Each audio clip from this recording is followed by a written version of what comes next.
샬롬. 여러분 어젯밤에 잠 잘 주무셨습니까? 우리 충북 진천에서는 어제 밤 12시경부터 아마 새벽 6시까지 번개, 천둥 끊임없이 이어지는 밤이었습니다.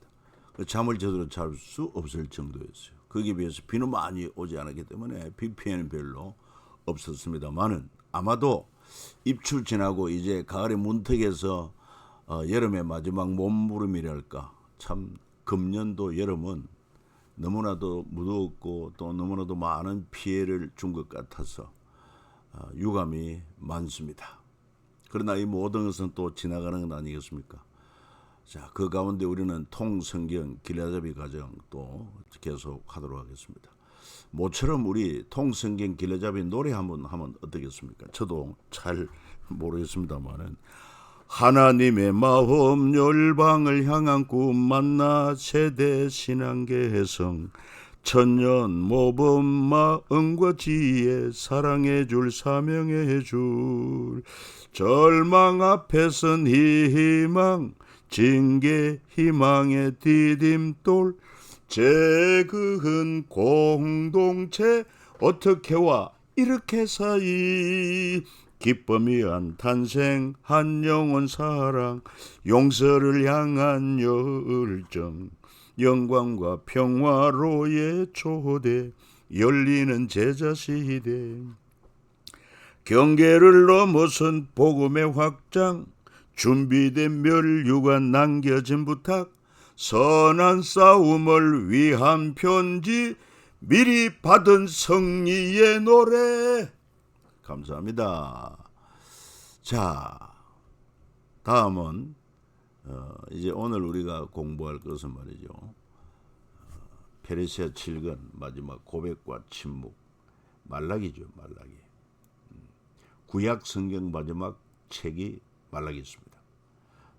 또 마지막 선지자이기도 하고요.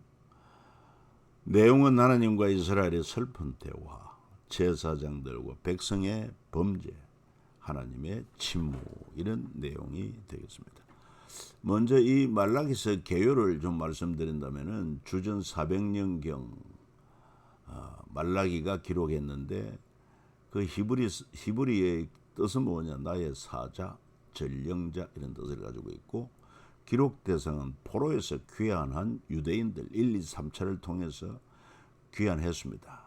그런데 성전도 건축을 했고 그리고는 율법도 교육을 했고 또 뿐만 아니라 성벽까지 완성이 되었음에도 불구하고 세월이 지나니까 또 이 유대인들의 죄성이 드러나게 되는 것입니다.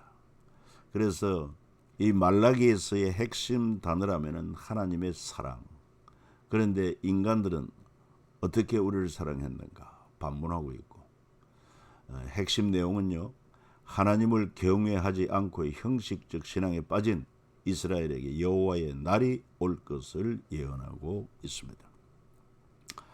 그 말라기 PPT에는 뭐 큰 다른 내용이 없어서 여기 나오는 것으로 대신하려고 합니다.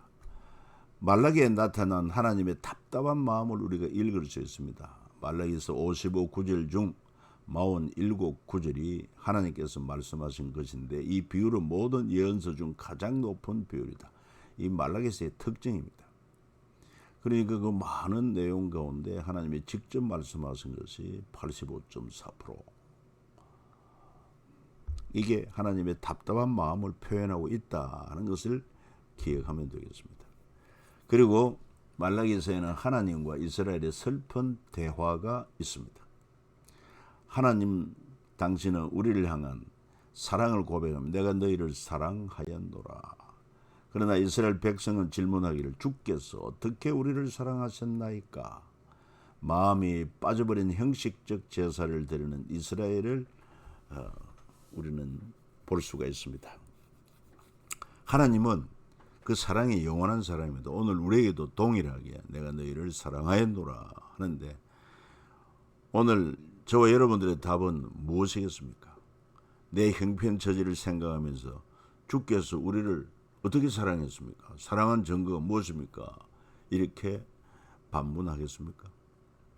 예배를 드리면서도 참 마음이 없는 형식적 예배를 드리고 있지는 않은가 한번 살펴볼 필요도 있을 것입니다. 그래서 하나님은 침묵에 들어갔습니다. 400년 동안 하나님께서 당신의 백성에 주시는 그런 메시지는 없습니다.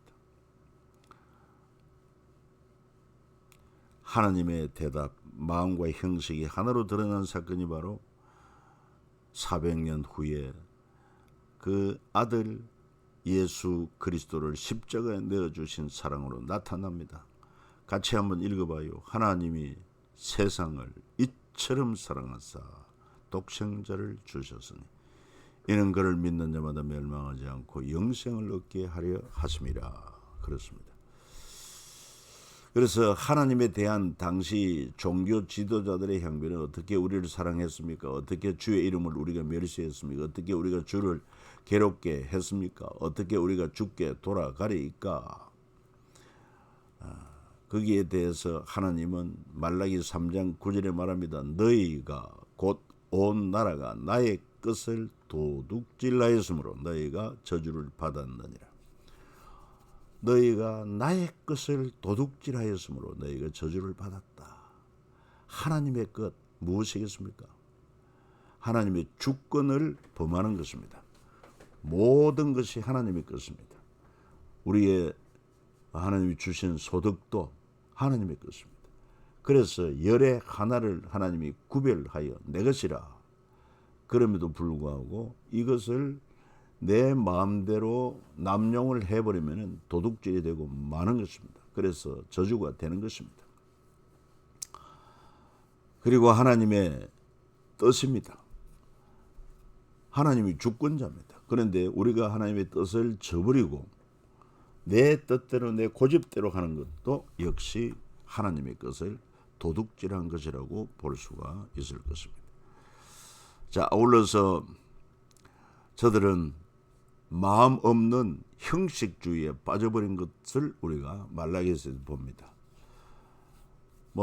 그런 예는 성경에 찾아보면은 사울의 제사도 그랬습니다. 하나님을 향한 마음이 빠진 제사로 대표적으로 사울의 제사. 그 다음에 여로보암의 제사도 마찬가지입니다. 그러니까 북이스라엘을 재건한 여로보암. 제 마음대로 제사 형식을 만들고 바꾸었습니다. 절대로 하나님은 속지 않습니다. 하나님은 우리의 중심을 보십니다.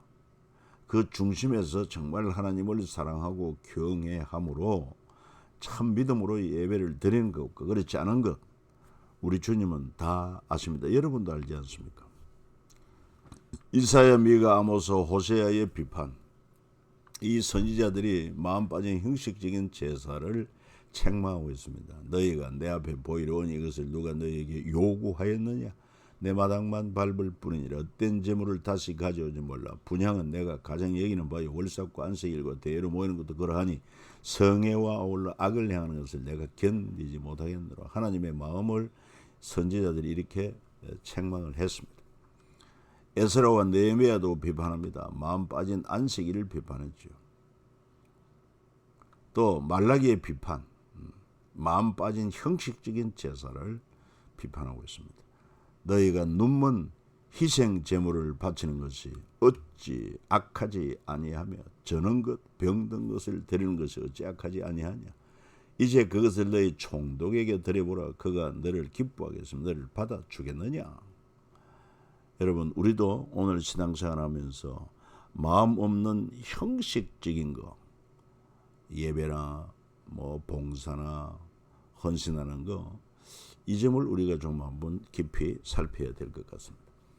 그리고 아울러 당시 제사장들을 향하여 하나님은 말라기 선지자 통해 이렇게 말합니다. 너희가 더러운 떡을 나의 제단에 드려오도 말하기를 우리가 어떻게 주를 드렸게 하였나이까 하는도다. 이는 너희가 여호와의 식탁은 경밀히 여길 것이라 말하기 때문이라. 만군의 여호와가 이르노라. 너희가 눈먼 희생 제물을 바치는 것이 어찌 악하지 아니하며 저는 것 병든 것을 드리는 것이 어찌 악하지 아니하냐. 이제 그것을 사람인 너희 총독에게 드려보라. 그가 너를 기뻐하겠으면 너를 받아주겠느냐. 하물며 천지 만물 지으신 하나님께 드리는 제물이래요. 그리고 사명과 멀어진 제사장들의 예를 성경에서 살펴볼 수 있습니다. 엘리의 두 아들 홈리와 비느하스, 그들은요 하나님을 경멸합니다. 성막에서 여자를 희롱하고 백성들이 하나님 앞에 드리는 제물을 탈취하고, 그래서 이 소년들의 죄가 여호와 앞에 심히 크면 여호와의 제사를 멸시하며, 하나님께 드리는 제사를 어떻게 보면은 하나의 그 형식에 불과한 것 같지만은 하나님의 말씀대로 드리는 제사는 형식이 아닙니다. 하나님이 보시고 하나님이 받으시면, 오늘 예배도 마찬가지입니다. 그 다음에 아하스 왕 때 제사장 우리아가 그랬습니다. 아하스 왕이 다메섹에 돌아오기 전에 제사장 우리아가 아하스 왕이 다메섹에서 보낸 대로 모두 행하여 제사장 우리아가 제단을 만드니라. 이 아하스가 므낫세 왕 못지않게 악한 왕인데 그 다메섹에 가서 그 다메섹이 섬기는 그런 우상을 보고, 우상 제단을 보고 그것을 제사장 우리아에게 설계도를 보내가지고 그 우리아는 또 그대로 우상 제단을 만들었다. 그러니까 이 완전히 정신 나간 제사장이죠. 또 미가의 제사장 비판. 그래서 미가 선지자는 제사장을 비판하기를 그들의 우두머리에 드는 뇌물을 위하여 재판하며 그들의 제사장은 삭슬 위하여 교만한도다. 느헤미야 때 제사장을 비판하는 것이 나옵니다. 내 하나님이여, 그들이 제사장 직분을 더럽히고 제사장의 직분과 레위 사람에 대한 언약을 어겼사오니 그들을 기억하옵소서. 제사장들도 하나님 앞에 형식적인 예배를 드릴 때 하나님이 아시고 징계를 하시는 것입니다. 말라기 때 제사장 비판한 것이 대표적이죠. 더럽고 눈먼 희생 제물을 드린 것, 제사장 법을 지키지 않은 것, 거짓을 행한 것 등. 뭐라고 말합니까? 너희는 옳은 길에서 떠나 많은 사람을 율법에 거스르게 하는도다. 나 만군의 여호와가 이르노니 너희가 레위의 언약을 깨뜨렸느니라. 레위의 언약, 영원한 언약입니다. 그 다음에 안티오쿠스 4세 때 성직을 매매하고, 그러니까 성직을 돈을 주고 사고, 오늘날도 이 목사를 양성하는 이런 사이비 신학교를 세워가지고 또는 온라인 과정을 통해서 대충 가르치고는 목사 안수를 주는 성직 매매와 같습니다. 그리고 예수님 때 성전 청결 사건을 봐도 그 당시 예배를 하나님이 주님이 책망했습니다. 그들에게 이르되 기록된 바 내 집은 기도하는 집이라 그런 받으리라 하였거늘 너희는 강도의 소굴을 만드는도다. 이런 책망을 들으면서 내 자신과 우리 교회를 바라보는 그런 눈이 열려야 될 것이고, 살아계신 하나님 불꽃 같은 눈으로 감찰하시며 우리의 중심을 보시는 하나님 앞에 우리가 합당한 믿음의 삶을 살아야 될 것입니다. 그래서 특히 11조에 대하여 분명하게 언급하고 있습니다. 나의 집에 양식이 있게 하고. 그래서 성경에 나타난 11조를 볼 때 아브라함의 11조. 아브라함의 11조의 특징이 뭡니까?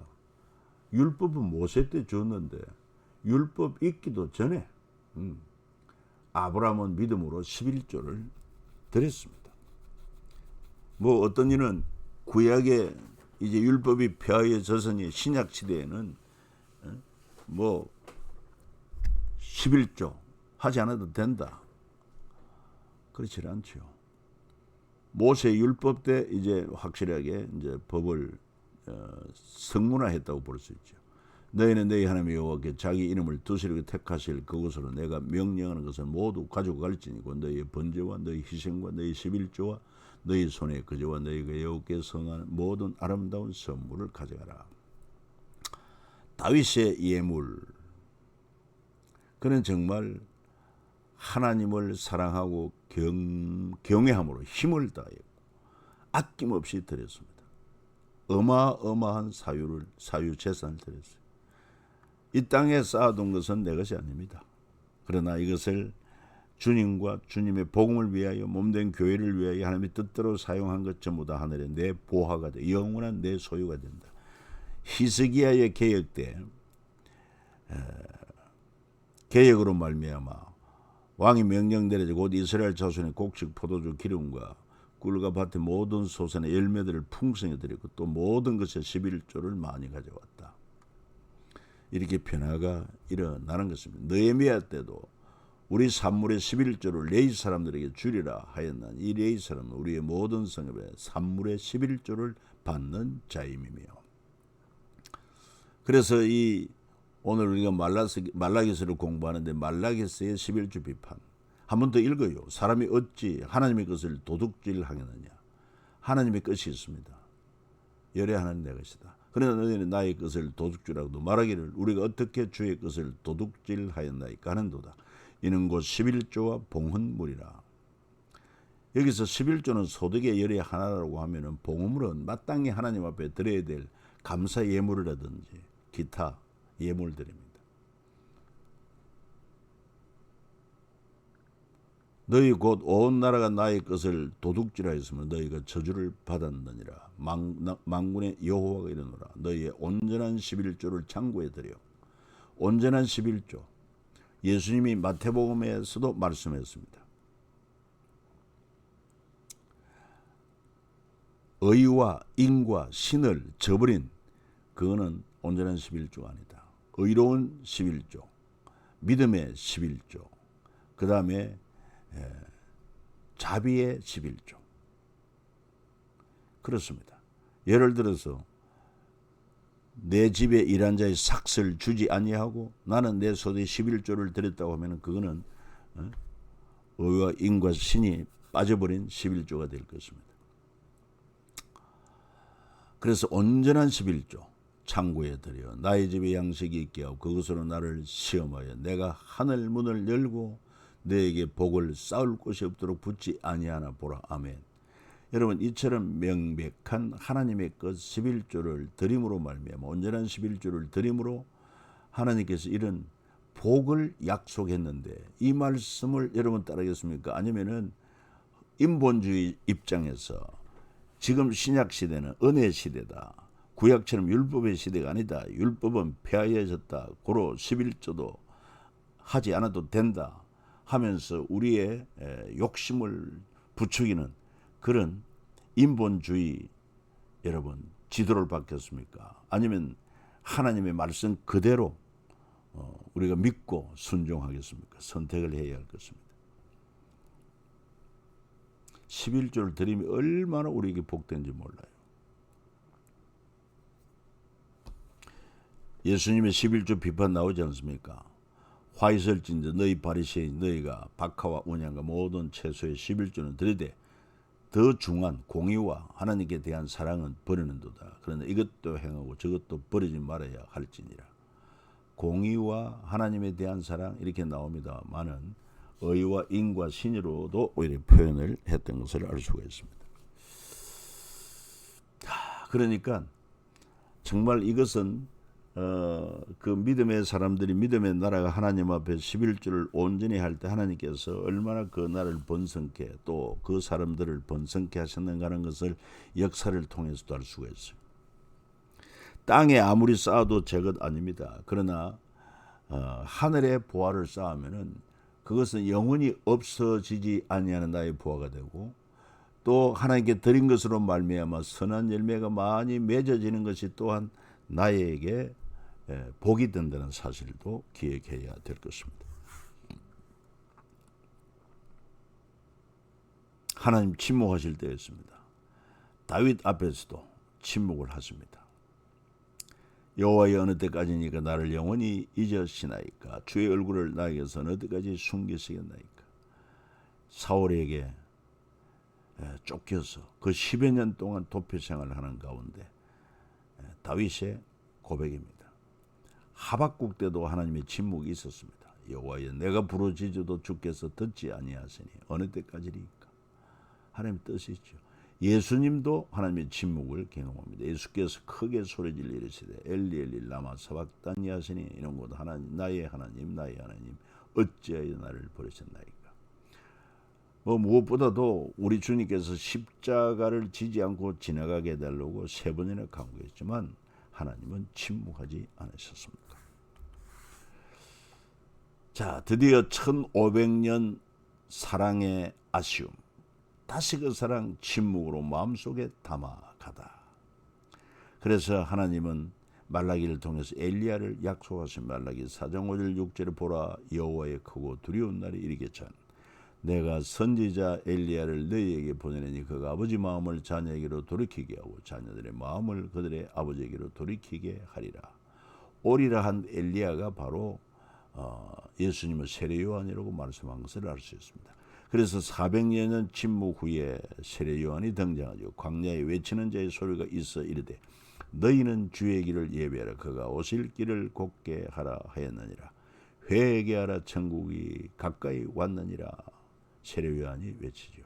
우리 주님이 친히 말씀했습니다. 말라기에 나오는 오리라 한 그 엘리야가 바로 세례 요한이라고. 하나님의 말씀은 결코 폐하여지지 않습니다. 없어지지 않습니다. 영원한 하나님의 말씀인 것을 알 수 있습니다. 자, 그리고 돌판대 마음판에 새기는 것. 돌판에 새긴 언약을 지키지 못해서 그러나 언약을 마음에 새기면 형벌을 달게 받고. 자, 모세 때는 언약을 돌판에 새겼습니다. 예레미야 에스겔 때는 언약을 마음에 새기도록, 그리고 율법과 선지자들을 완전케 하신 예수 그리스도, 내가 율법이나 선지자를 폐하려 온 줄로 생각하지 말라. 완전케 하려 함이라. 그래서 우리가 이 시대에는 이제 율법과 선지자를 완전하게 하신 예수 그리스도, 이 깊은 이해를 하지 못한 종교, 유대 종교 지도자들은 예수님이 하나님의 법을 어겼다고, 율법을 어겼다고 했습니다만 주님은 완성케 하신 분입니다. 그동안의 형식에 또는 잘못 해석하고 지켰던 것을 우리 예수님께서 온전하게 지키시고 완전하게 하셨어요. 그리고는 여러분, 예수님은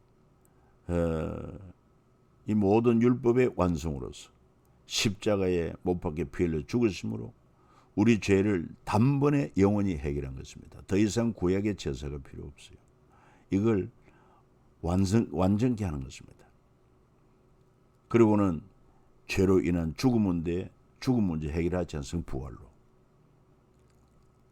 이 예수께서 나와 함께 하심으로 우리가 주님을 주목하게 될 때에 그 하나님의 사랑, 예수 그리스도의 은혜, 또 성령의 임재 가운데 우리가 진실된 믿음을 가질 수 있습니다. 그리스도인이라고 하는 것은 갈라디아서 2장 20절의 고백처럼 내가 그리스도와 함께 십자가에 못 박혔나니 그런즉 이제 내가 산 것이 아니오 오직 내 안에 그리스도께서 사신 것이라. 이제 내가 육체 가운데 사는 것은 나를 사랑하사 나를 위하여 자기 몸을 버리신 하나님의 아들을 믿는 믿음 안에 사는 것이라. 우리 예수님도 말씀하십니다. 예수께서 우리를 위하여 죽어서 우리로 하여금 깨어있든지 자든지 자기와 함께 살게 하려 하셨느니라. 이 진리를 마음에 품고 나는 죽고 내 안에 주님이 사신다. 주님이 글자 그대로 나의 주인이다.